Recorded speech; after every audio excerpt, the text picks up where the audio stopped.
Hello tout le monde, j'espère que vous allez bien, moi ça va très bien. Aujourd'hui, nouvelle vidéo sur cette chaîne. En ce dimanche, on va parler d'un sujet qui est lié à la sélection nationale anglaise. Et oui, c'est l'information de cette semaine. Thomas Tuchel devient le coach de l'équipe d'Angleterre. Et c'est un mouvement assez marquant quand même dans l'histoire des Three Lions. Ils n'ont pas beaucoup de coachs étrangers. Avant que l'on débute cette vidéo, n'hésitez pas à vous abonner à cette chaîne YouTube, hein. Voilà, on est proche des 450. Voilà, n'hésitez pas donc à vous abonner. On est sur cette route des 500 abonnés. Donc abonnez-vous, likez cette vidéo et n'hésitez pas également à la partager à vos amis fans de foot.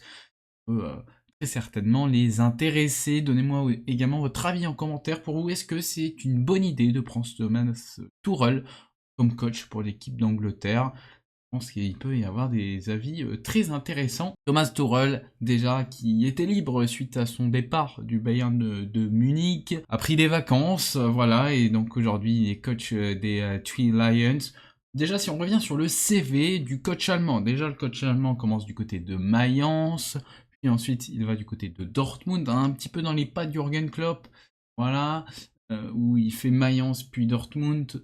Bon, il n'avait pas forcément une très bonne réputation sur certains moments de sa carrière, hein, notamment sur les phases où on le nommait comme étant un dictateur. Bon, voilà. Ensuite, il va du côté du PSG, puis ensuite il va aller du côté de Chelsea, où il va rafler cette Ligue des Champions en 6 mois. Puis du côté du Bayern, et on en est donc à aujourd'hui, où il devient coach des Three Lions. Si on revient sur le palmarès qu'a eu Thomas Tuchel en tant que coach, il y a eu des choses très intéressantes. Je pense donc à cette LDC 2021 avec les Blues de Chelsea. Il a réussi à transformer l'équipe en un rien de temps. Il arrive au mois de décembre pour remplacer Frank Lampard. Et puis il transforme cette équipe qui va donc gagner la Ligue des Champions. On a quand même une super coupe de l'UEFA avec Chelsea, la Coupe du Monde des clubs également avec Chelsea.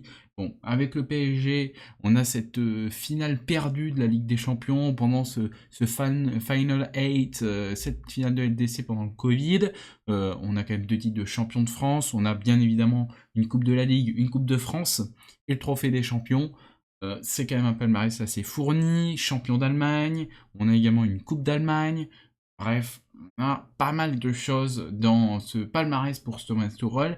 C'est considéré comme l'un des gros coachs du moment. Il y avait Manchester United qui a été sur lui. Il a préféré dire non à Manchester United.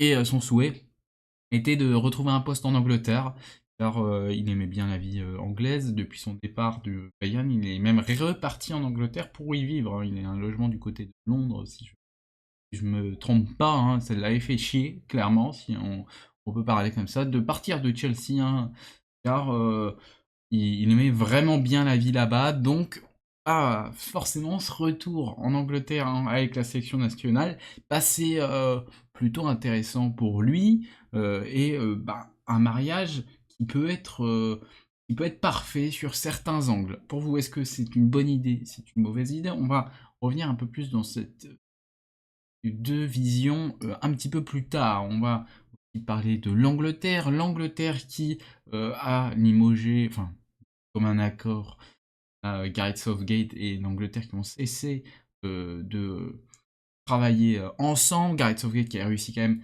à faire des belles choses, notamment 2 finales d'Euro. On a ensuite des, euh, des bons résultats au niveau de la Coupe du Monde. Voilà, Coupe du Monde en 2018 comme Coupe du Monde 2022. On a également des belles choses qui ont été faites sur les premières compétitions où Southgate a participé. Mais on a l'impression que le plafond de verre était atteint pour ces Three Lions qui n'arrivaient pas à passer un cap alors qu'ils ont une génération dorée actuellement. Et c'est un peu l'histoire de la vie de l'Angleterre en termes de foot. C'est vous avez des générations dorées, mais il vous manque ce petit truc qui vous fait remporter le trophée. Et tout simplement, l'Angleterre a gagné que cette Coupe du Monde 66. Et c'est sûr que ben, pour le pays qui a créé le foot, c'est compliqué de n'avoir qu'une Coupe du Monde dans son armoire à trophées. Donc c'est assez complexe pour les Anglais qui veulent maintenant aller à la conquête des titres et les remporter les titres et pas juste s'arrêter sur des finales ou d'une séance de tir au but. Il faut aller plus loin et Thomas Tuchel peut être le bonhomme. En tout cas, depuis le départ de Southgate, c'était Lee Carsley, donc l'Irlandais, qui avait pris en tant qu'intérimaire le poste. Il y avait eu une petite rumeur comme quoi potentiellement il allait rester un petit peu plus longtemps, mais il l'a très vite démenti. Et puis la défaite face à la Grèce à Wembley a refroidi tout le monde. Et il y a aussi cette petite polémique, vu qu'il n'a pas chanté l'hymne national. C'est un Irlandais, hein, la relation entre les Irlandais et les Anglais est assez complexe, voilà. Mais donc, Dick Arsley qui a donc refroidi tout le monde aussi en conférence de presse où il avait dit que lui, clairement, il ne se voyait pas là sur le long terme. Il retourne donc en tant que coach des jeunes, U21 tout simplement. Et donc, Thomas Tuchel va prendre son poste et va travailler avec ce groupe. Ça va être intéressant de suivre les choix que va faire Thomas Tuchel, car on a beaucoup de très bons jeunes du côté de l'Angleterre, mais qui prendre tout en gardant des hommes d'expérience pour encadrer le groupe. Ça va être très intéressant de suivre cette première liste de Thomas Tuchel. On fera une vidéo dessus pour vraiment évoquer un petit peu les tenants et aboutissants de cette première liste. Et je pense que c'est une bonne idée, parce que, comme je vous l'ai dit, l'Angleterre a besoin de trophées, le plafond de verre était atteint. Clairement, là, l'objectif est de gagner la prochaine Coupe du Monde pour les Anglais, et avec un Southgate, c'était pas possible. Il y avait donc cette possibilité de repartir vers un coach anglais, mais le problème, vous prenez qui en tant que coach anglais, hein, surtout que Eddie Howe a confirmé vendredi que eh bien, il n'a pas été contacté par la fédération anglaise. Donc en coach anglais, si Eddie Howe n'est pas contacté, il n'y en a pas des masses, hein, de coach assez bons pour coacher l'équipe d'Angleterre. Il y a Graham Potter qui est bon, voilà. Mais coach anglais fer de lance, c'est compliqué. Il n'y a pas de super tacticien anglais en ce moment. Il y a des jeunes qui montent. Ça, c'est sûr qu'il y a des bons jeunes coachs qui vont passer des années et qui seront sûrement bons dans 10 ans. Voilà, on va peut-être des bons coachs anglais. Mais c'est vrai que dans les grands clubs et dans les grands coachs actuellement, vous ne vous retrouvez pas dans les grands clubs de coach anglais, et dans les grands coachs, vous ne retrouvez pas d'anglais. Donc c'est assez compliqué de mettre un anglais à la tête de cette équipe d'Angleterre. Voilà, vous pas mettre un Frank Lampard, a montré de belles choses. Il avait montré à Derby County c'était pas mal. À Chelsea, sa première année, c'était pas mal. Mais après, Everton, ça s'est très mal passé. Vous n'allez pas mettre un Frank Lampard. Donc, Eddie Howe n'a pas été contacté, comme je vous l'ai dit. Ensuite, vous encore un David Moyes. Un David Moyes, mais bon, je pense que les fans de West Ham vont vous expliquer que ça a du bon, ça a du mauvais, et en plus, il n'est pas anglais, il est écossais. Donc, est-ce qu'un écossais veut bien venir coacher la sélection anglaise? Pas tout le temps, voilà. Donc, c'est ça l'un des gros problèmes pour l'Angleterre, c'est qu'il n'y a pas de grand coach anglais, et dans son histoire, l'Angleterre n'a pas eu beaucoup de coachs de premier plan qu'ils ont réussi à tirer pour devenir sélectionneurs. L'Angleterre a eu quand même des coachs de premier plan, et ils étaient anglais, forcément. En coach de premier plan anglais, je pense à Alf Ramsey, forcément, en Coupe du Monde 66, Alf Ramsey qui a fait de très belles choses en club avant. On a également Don Revie chez Leeds, qui était vraiment, c'est le Sir Alex Ferguson de Leeds, qui à la suite de Leeds avait pris la sélection. Voilà, hein, donc forcément, c'est une fer de lance à l'époque, et là, avoir Don Revie à la tête d'Angleterre, c'était vraiment très beau, mais ensuite ça n'a pas suivi au niveau des résultats, mais l'annonce avait quand même suscité un certain intérêt. Et ensuite, on a forcément Bobby Robson en grand coach anglais qui est devenu sélectionneur. Mais ensuite, il n'y en a pas d'autres en fait de grands coachs anglais qui sont devenus sélectionneurs. Donc forcément, c'est un peu compliqué. Là où on peut citer pour les autres pays des grands coachs de ce pays, et pour l'Angleterre, c'est un petit peu compliqué. Cette limite, c'est le fait qu'il n'y a pas un assez bon vivier de coachs.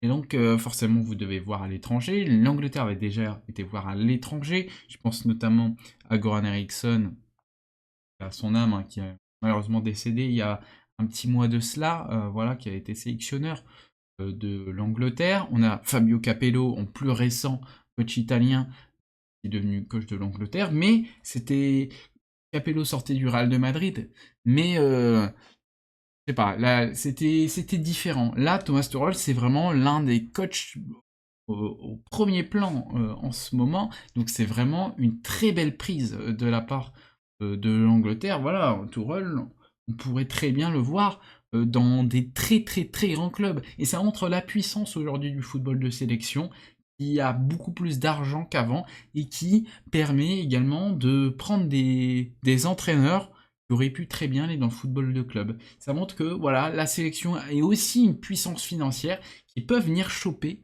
des bons coachs au club, ce qui n'était pas le cas avant, et ça c'est assez incroyable, hein, notamment grâce aux frais de sponsoring qui sont beaucoup plus élevés aujourd'hui.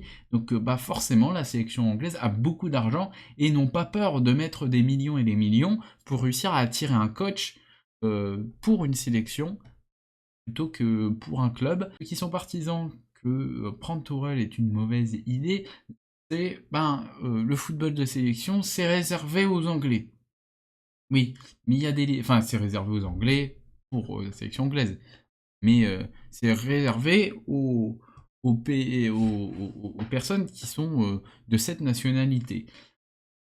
Oui, je suis un peu d'accord avec ça, mais voilà, ça a des limites quand vous n'avez pas le vivier qui suit avec. Si vous n'avez pas le vivier, bah, vous pouvez pas prendre un super coach qui va mener à des titres. Là, le but de l'Angleterre, c'est pas de se maintenir, de se qualifier en Ligue des Champions, en Ligue des Champions, se qualifier un coup de temps en temps en Coupe du Monde, se qualifier à l'Euro, juste voilà, sortir des groupes, montrer une tête en huitième. Non, l'objectif est de gagner. Et vous avez montré qu'avec un coach anglais, là, vous arrivez à la limite. Donc, je trouve que c'est un très bon coup de prendre Thomas Tuchel. On va voir très vite, de toute façon, si ça se passe très bien. Je pense que ça peut vraiment rabattre les cartes, et l'Angleterre peut être très dangereuse, car avec un Thomas Tuchel qui réussit bien, on peut peut-être oublier cette idée que finalement l'Angleterre va être choke. Non, là on a un coach de très haut standing, avec des joueurs de très haut standing, donc les deux bien, qui s'encadrent bien. Ça peut être très très très très intéressant à suivre. Bon, forcément, le fait qu'il est allemand et qu'il coach l'Angleterre, ça c'est un petit peu étonnant. De toute façon, il a déjà répondu sur le fait que oui, il peut comprendre que c'est bizarre, mais voilà, il adore la culture anglaise, il habite en Angleterre déjà depuis quelques temps, et il y a vécu, il parle très bien anglais forcément, et qui connaît déjà pas mal les joueurs. Donc bon, forcément sur ça aide. Il n'a pas encore dit s'il allait chanter l'hymne. On peut comprendre que ça peut choquer certains qui préféreraient que ça soit un coach anglais pour sélectionner l'Angleterre, un coach français pour être sélectionneur de la France. Je comprends, mais oui, quand vous gagnez pas de trophées pendant longtemps, vous êtes l'une des meilleures nations de foot, vous avez des très bons joueurs, mais vous ne gagnez pas des trophées, bah, il faut tenter des paris. Et là, vous prenez un pari, mais en même temps, vous avez l'un des meilleurs coachs au monde, et je pense dans le top 10 des meilleurs coachs au monde actuellement. Donc en vrai, ça va. C'est pas déconnant, c'est pas trop risqué. C'est même un très bon coup de l'Angleterre. Voilà, j'espère que cette vidéo vous a plu. N'hésitez pas à vous abonner à cette chaîne YouTube Road to 500 abonnés. N'hésitez pas donc à liker cette vidéo, à partager cette vidéo et à me donner votre avis dans les commentaires. Pour vous, est-ce une bonne idée de prendre Thomas Tuchel ou une mauvaise idée? Et donnez-moi un petit peu votre raisonnement en commentaire. Allez, on se retrouve très vite pour une prochaine vidéo. Allez, goodbye tout le monde.